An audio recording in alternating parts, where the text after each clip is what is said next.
You're watching Beyond Markets. Welcome, I'm Esther Awuni. Many thanks for joining us. On today's show, we'll discuss Africa's place in the evolving global trade landscape. As always, you can join the conversation with the hashtag Beyond Markets. And you can also send tweets to my Twitter handle too at Esther O Awuni. Now, as the trade tensions between the U.S. and China deepens, we'll find out what's at stake for Africa as the global trade landscape evolves. Arancha Gonzalez, Executive Director at International Trade Center, joins me from Kigali, Rwanda for this discussion.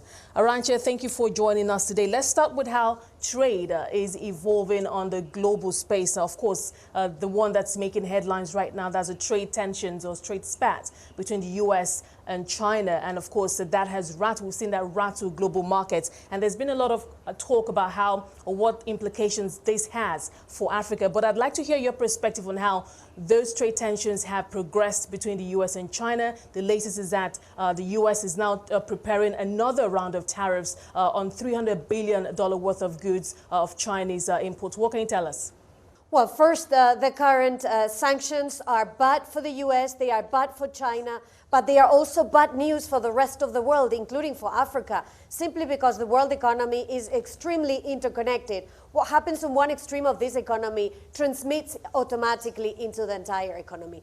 There are questions, Esther, on the U.S. side. There are questions on the Chinese side. I'm sure that if we bring others to the table, they will also have their own questions to be put to others. But in my view, the answer is not to throw sanctions at each other, but rather to go back to the negotiating table, preferably a global negotiating table, because a lot of what they are trying to fix, U.S. and China that is, has global implications. Subsidies, tech transfer, intellectual property rights, all of this has to do with the world economy. So we need all stakeholders around the table in a peaceful manner through dialogue rather than through sanctions. Now, from what we've heard and obviously from what we've seen, I mean, at the heart of this, and this has stemmed from this wave of protectionism that we've seen taking center stage. And of course, countries are beginning to look inwards, deciding whether or not or how mutually beneficial their trade agreements are with their trade partners. And I know that other countries are watching, and we know that obviously these talks are being watched closely. And if the U.S. does succeed, I mean, I don't know what that will mean, but it looks like there might be some negatives to this. So what is your perspective? Well, I think there are issues to be fixed within global trade. There is, first of all, lots of issues that have not been fixed in the last 20 years.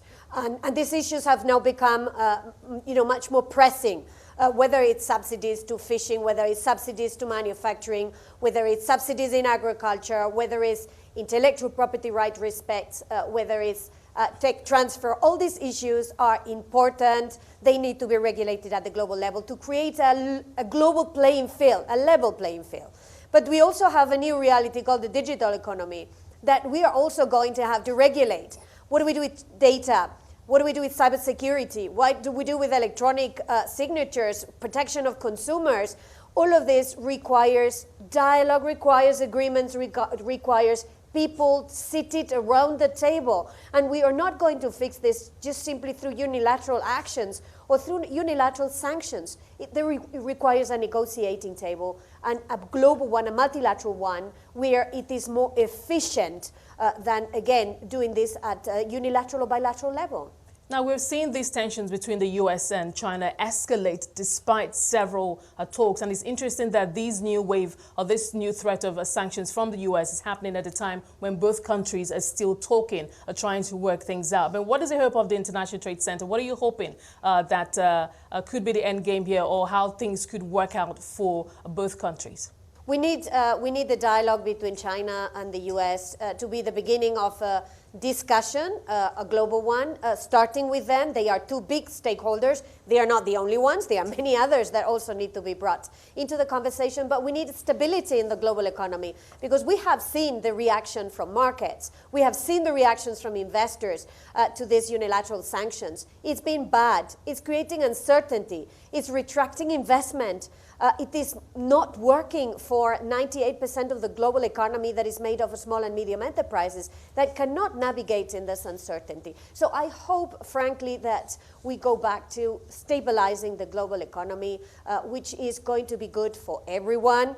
and it's going to be good for China, it's going to be good for the United States, and it's going to be good for the rest of the world, including Africa, this continent that is placing a different bet, Esther. This continent is betting on integrating its markets much more, on creating an integrated African continent market. So it's in a way rowing in the opposite direction, which tells you that this is also to be taken into account.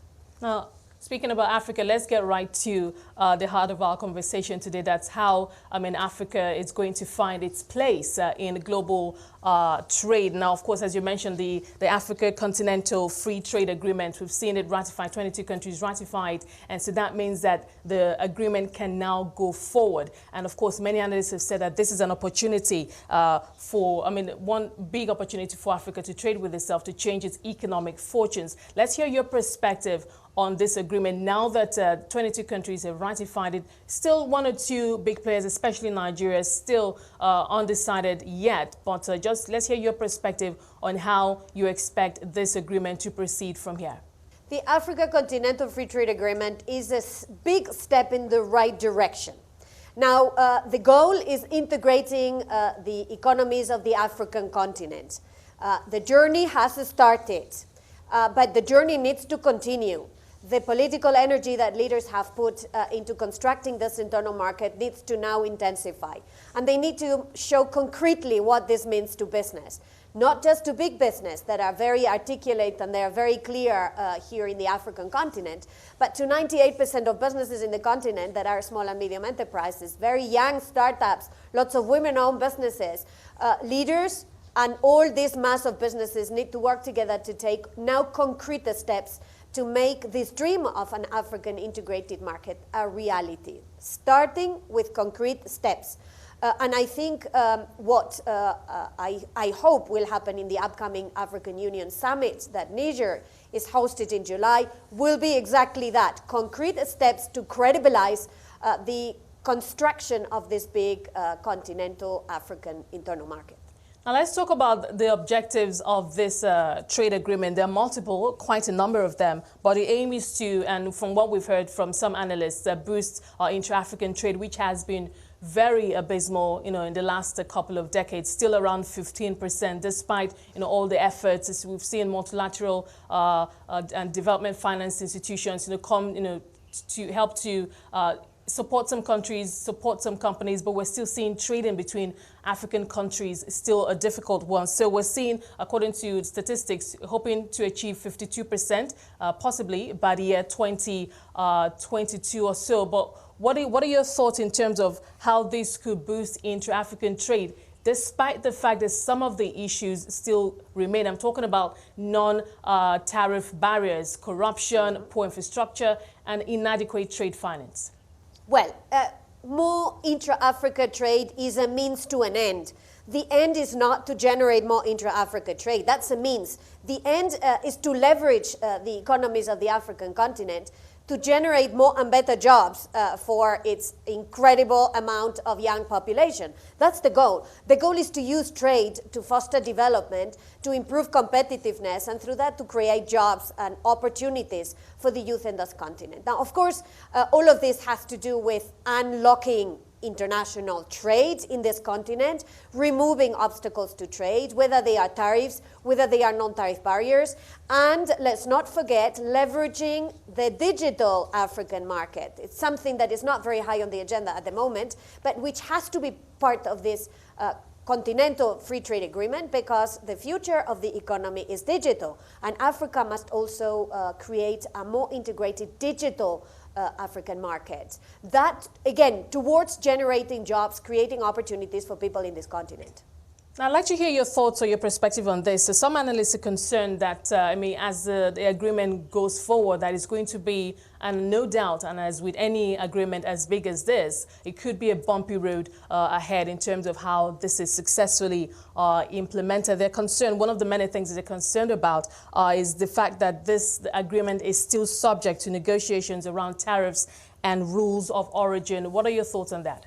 Well, of course, again, this integration process is a journey. The journey has started. It's started with a lot of vigor, with a lot of political commitment, with a lot of political engagement, a lot of top-down energy. Now we need to see much more bottom-up energy. We need businesses to be clearer at keeping their politicians accountable for progress on the ground, at removing tariffs, at removing non-tariff barriers, at improving logistics, at improving connectivity, at improving digitalization. This is where the rubber hits the road. Now, we in the International Trade Center are going to be supporting the African Union in this effort by putting together an observatory, a trade observatory that will help the AU and governments monitor how fast and how much this integration process is moving forward, in the hope that, again, we show that this is an ongoing journey where there is steps moving forward and not going back or standing still, which is what, again, this continent requires, is a more competitive, more integrated African market that delivers for its people. Now, a big and significant country and economy like Nigeria is still standing on the sidelines. You know, there have been internal disagreements here among the trade unions in terms of, issues around competitiveness as for the goods and the manufacturing industry here, how this new agreement could impact on locally produced goods, even though in the agreement there's a 10% exclusion where countries can decide which goods and services they do not want, to put tariffs on. What are your thoughts on the fact that a country like Nigeria continues to stay outside of this agreement? No, I think on this one, there has to be a bit of a discussion about whether or not keeping your market closed is boosting your competitiveness. In my experience, keeping your market closed does not boost the competitiveness of your market. The only thing that it does is that it keeps current players in the current state. And a lot of the current players are just simply in the low value added part of the economy, including in Nigeria. A lot of very limited value addition because there is limited competitiveness. And through that, limited salaries, and through that, very low working conditions. So there is a virtuous circle that can be unlocked if you open your economy. Of course, opening your economy is not the only ingredient to make your economy more competitive. You've got to work on programs that would help credit flow to your businesses. You need to put in place quality standards so that your companies can move up the value chain. So open your markets, and good domestic policies is, in my view, a better recipe to improve the competitiveness of businesses, including in Nigeria. So what I hope is that this discussion that is taking place in Nigeria results in a more cohesive vision within Nigeria for a more open Nigerian economy with a stronger domestic policies to help boost the competitiveness and through that the quality of the employment locally. Arancha, I must thank you for your time so far. We're just going to take a short break here, pause here, and come back and pick it from where we left off. I've been speaking to Arancha Gonzalez. She's Executive Director at the International Trade Center. We'll continue our discussion after the short break. If you're just joining us, Arancha Gonzalez, the Executive Director at the International Trade Center, is with me today, and we're discussing Africa's place in global trade. Arancha, let's pick up from where we left off. We're talking about why Nigeria has decided not to join just yet, still thinking about it. I'd like us to talk about that 10%, in which countries can shield some of their goods and perhaps their most nascent industries. Now, some analysts have some concerns about that too. One of them, I put that down, is say that they believe that imports are often concentrated in a narrow range of goods. The 10% rule could allow countries to leave duties unchanged on most of their current imports, meaning that we might not see a significant change in that regard. What is your perspective on that? Well, I think all trade agreements that I know of have specific exceptions for sensitive sectors, and every country has sensitive sectors. Now, it cannot be that the entire country is a sensitive sector, because then the trade agreement simply doesn't work. But let's assume that a country is rational in understanding that it needs a bit more time to provide breathing space to specific sectors, then this becomes a matter for a negotiation. And in my view, what will happen now is that countries, as they sit together to craft which products will be open to trade with each other and which products will go through a bit of a transition period. They will have to trade a bit off on these products. There may be issues where products where Nigeria has also an interest in accessing other markets and vice versa. It would be the subject of a negotiation. But again, this has to be with the objective of preparing these sectors to become more competitive, not to provide an open-ended exception, an open-ended protection to certain sectors, because the goal is not to keep sectors protected. The goal is to make those sectors stronger, more competitive, giving them a breathing space at the beginning of this period. Now, I'd like to hear your thoughts on, let's talk hypothetically now, that this agreement is successful and the region, Africa as a whole, member countries are able to make this successful. What are the implications? I mean, the first line of implications in terms of how this changes inter-African trade on the continent and, of course, and by extension, the economic fortunes of the continent. Well, the first result that I would see is development of value chains in this continent, where countries organize their production according to the assets and the value proposition that each one of them can have. At the moment, I see too much of raw materials fleeing Africa to go to other places where the value is added. With that, it means that the jobs that Africa is creating through that trade is lower value-added jobs. Whereas if we have a situation where intra-Africa trade is made easier, you can see the emergence of production across African countries. They produce cotton, they can produce yarn, they produce fabric, they produce garments. They organize a production value chain across countries in the African continent, and through that they retain more of the value added in this continent. And what is true for textiles, clothing, garment is true for the digital economy, is true for creative industries. We are unveiling a big report in Rwanda today that shows that creative industries in this country is 5.2% of GDP. Just imagine if there's amazing creative industries wealth could be distributed along the African continent and not just simply be moved abroad and capitalize and produce value added abroad. Now let me ask you this, because I know that right now the world is watching, as this agreement takes shape and of course as implementation begins. I know that on the one hand, Brexit is not done yet, but there's Brexit on the one hand, and of course there's the EU, and of course both sides will go out, and they have been doing that already. A number of foreign missions have been in Nigeria to have trade talks with Nigeria, looking to have either new ones or just to enhance what they already have. So we may see Africa in a different position if this takes shape. That's the agreement, perhaps in a better trade negotiating position. But let me hear your perspective, how this changes trade talks for Africa and the rest of the world. It's a game changer, Esther. I was in Mekelle, north of Ethiopia, 2 days ago, opening a factory, a garment factory that an Indian investor has set up in the northern part of Ethiopia through a facilitation effort of the International Trade Center and the UK Development Assistance.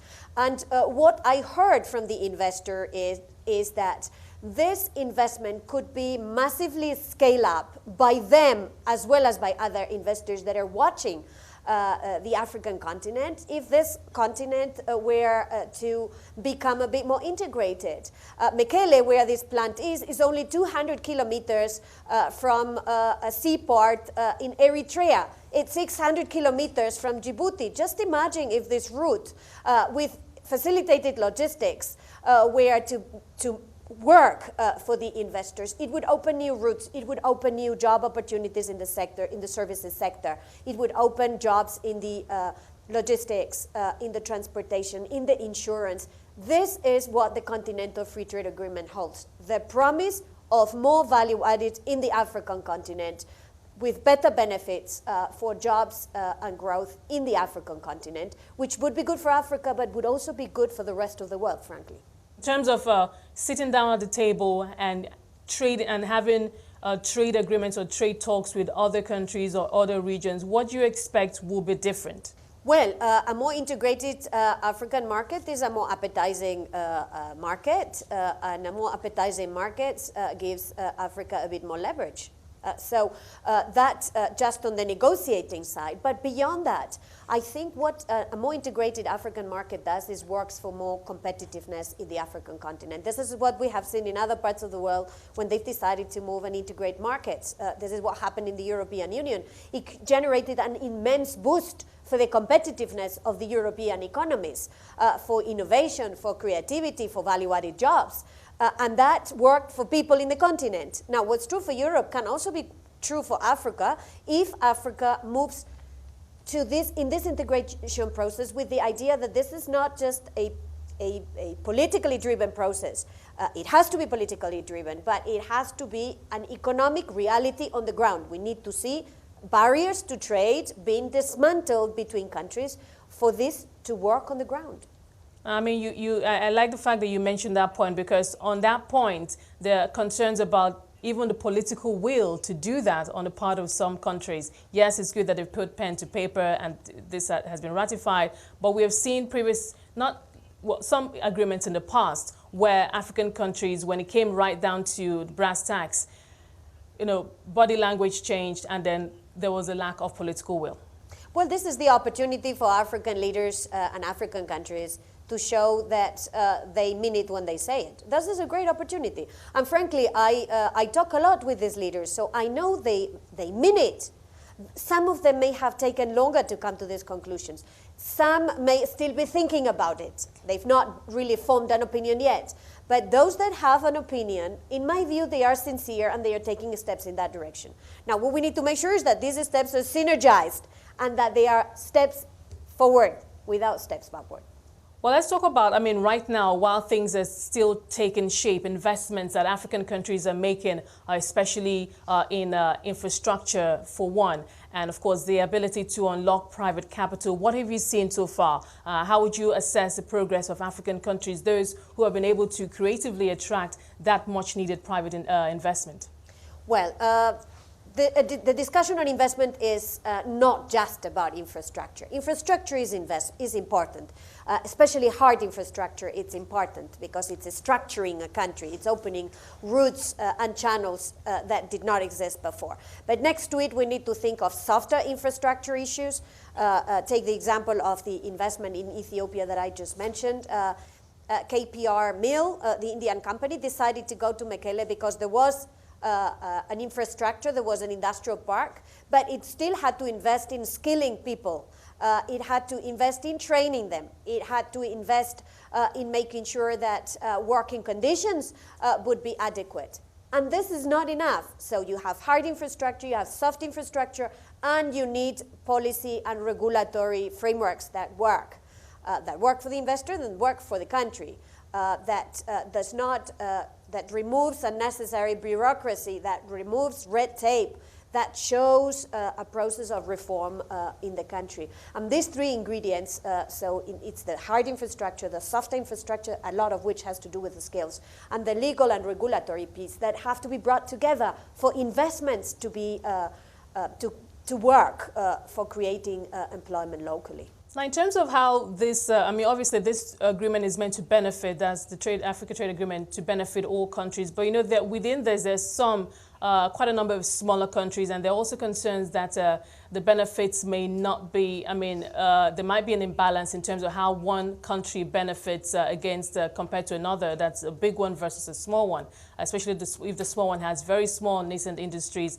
and it's not particularly competitive when it comes to its goods. Is that a concern for you, and how do you think the continent as a whole can overcome that? Yeah, it's a classical. Big countries could win a lot, small countries could lose a lot. In my view, the view is a little bit different. Small countries need bigger markets because they need more efficient, they need deeper markets. At the moment, a lot of the smaller economies in Africa are shallow. They have shallow banking sectors, they have shallow skills levels, they have shallow purchasing power. So they can win through the integration up in the game. And the big ones can win in that they can diffuse part of the more competitive, the more knowledge, the more skills that they have into the smaller economies. But I'm sure we will have an opportunity to discuss a lot of this integration dynamics in the World Export Development Forum that the International Trade Center will be hosting in Addis Ababa in Ethiopia on the week of the 18th of November. How to make the Continental Free Trade Agreement work for all, big and small, big companies, small companies, big countries, small countries, big traders, small traders, women businesses, young entrepreneurs. This is going to be at the heart of this discussion. No doubt. And obviously, I mean, this will be a learning curve for all the member countries involved. But let me ask you this. What do you like most about this African Continental Free Trade Area, the agreement, and what do you consider within everything? I know that the agreement in itself is quite significant. I mean, they're going to create the biggest free trade zone market in the world. But what do you like most about it, and what do you consider to be the most significant out of all the parts in it? Well, I like a lot that it is showing a different way of doing trade and investment. At a time when there are doubts internationally about the value of international trade, the value of international cooperation, the value of partnerships, the value of working together, the African continent is sending exactly the opposite signal, that they are conscious of the value of cooperating in trade and investment, that they value working together, pulling a bit of sovereignty. Why not? This is what this is about, because they understand that through doing that, they will become stronger. So I like a lot the Africa Continental Free Trade Agreement for the signal that it's giving, but I'm going to like it even more when it materializes on the ground, because then we would have demonstrated that it's not just talking, it's also doing. Absolutely. Thank you so much, Arancha, for speaking to us today. We appreciate your time on the show. Always a pleasure. I've been speaking to Arancha Gonzalez, Executive Director at the International Trade Center. Well, that's it on Beyond Markets. Thank you so much for being a part of it. But remember, you can watch the show at 5 p.m. West African time daily and have access to all previous episodes of the show on our website. That's CNBCAfrica.com. And you can also stay engaged with the hashtag Beyond Markets. And of course, you can send tweets to my Twitter handle too, at Esther O. Awuni. From myself and the team, to have a great day.